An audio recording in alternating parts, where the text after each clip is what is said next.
Human Rights Tribunal rules Brampton landlord must pay Muslim couple $12,000. By Michelle Mondell, Toronto Sun. April 26, 2017. A landlord who rented out the main floor of his Brampton home to an Arab Muslim couple must pay them $12,000 for failing to accommodate their religious practices when showing their apartment to prospective tenants. It didn't help his case that he shared a joke about a devout Muslim on his Facebook page. Now the small landlord who rented out the main floor of his Brampton home to an Arab Muslim couple must pay them $12,000 for failing to accommodate their religious practices when showing their apartment to prospective tenants. The Human Rights Tribunal of Ontario also found that he harassed them and created a poisoned housing environment. His sins.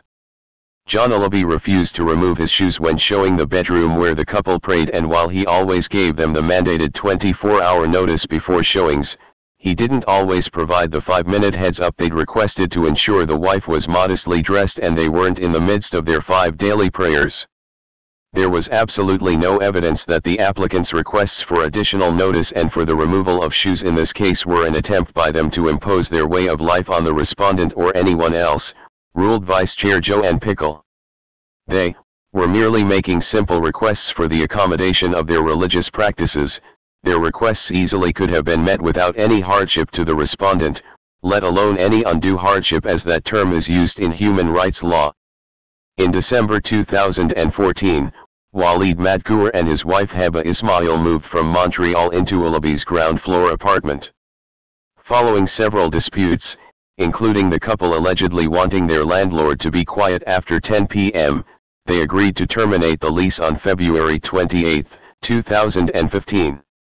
In the meantime, Ullaby tried to rent out the unit. Madkour wanted a 1-hour notification of any showing in addition to the 24-hour notice. Ullaby told him that by law, only 24 hours was necessary. Madkour accused him of racism and violation of our civil rights since his landlord was well aware that Ismail was unemployed and always home. He considered it harassment for Ullaby to continue to say that he would enter the premises without permission. Ullaby texted back, "Welcome to Ontario, Canada." The landlord told the hearing that he meant that apartment viewing rules were different in Ontario than in Quebec where the couple had last lived. The Human Rights Tribunal saw it as another example of discrimination. That same evening, Ismail heard loud pounding on the steps outside their door. Ullaby said he was just shoveling the snow. She said it was intimidating and frightening. The couple called police. They were told that contrary to their understanding, their landlord had a right to show the apartment when they were home. As a courtesy, Ullaby agreed to give them 5 minutes notice in addition to the 24 hours. But that negotiated détente ended 2 days later after Ismail videotaped Ullaby refusing to remove his shoes when entering their bedroom.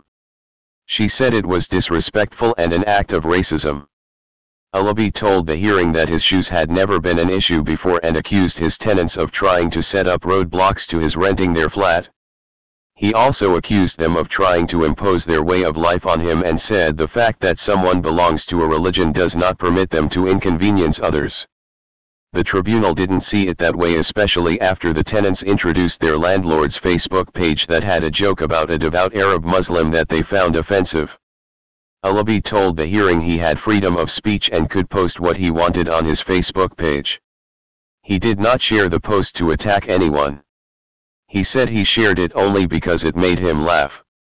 Be careful what you post online. Pickle saw it as further evidence of his bias. When considered together, I find that the comment "Welcome to Ontario, Canada," the making of loud pounding noises outside the applicant's door shortly after making that comment, and Ullaby's refusal to remove his shoes when entering their prayer space amounted to harassment under the code. In addition to paying them $6,000 each for injury to their dignity, feelings, and self-respect, Ullaby must also take an e-learning course on human rights in rental housing. When you deal with anybody that brings up religion to get even with you, be very careful. And when they are telling you they're going to the Human Rights Court, knows that you are doomed because you are not going to come out of that place alive. Right. It's been going on since 2015. it got to a point whereby I have to drop the lawyer that I hired to go for a paralegal because I could not just afford the stress, the embarrassment, the financial problem, the financial weight this has on me, and to the point whereby I have to just go along with whatever comes around me in terms of legal representation. And for them, they got everything for free.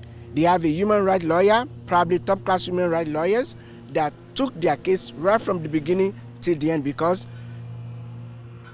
everything is available for these people to use to get to whatever they want to get into society. And you know what? That is one of the biggest holes in the whole system.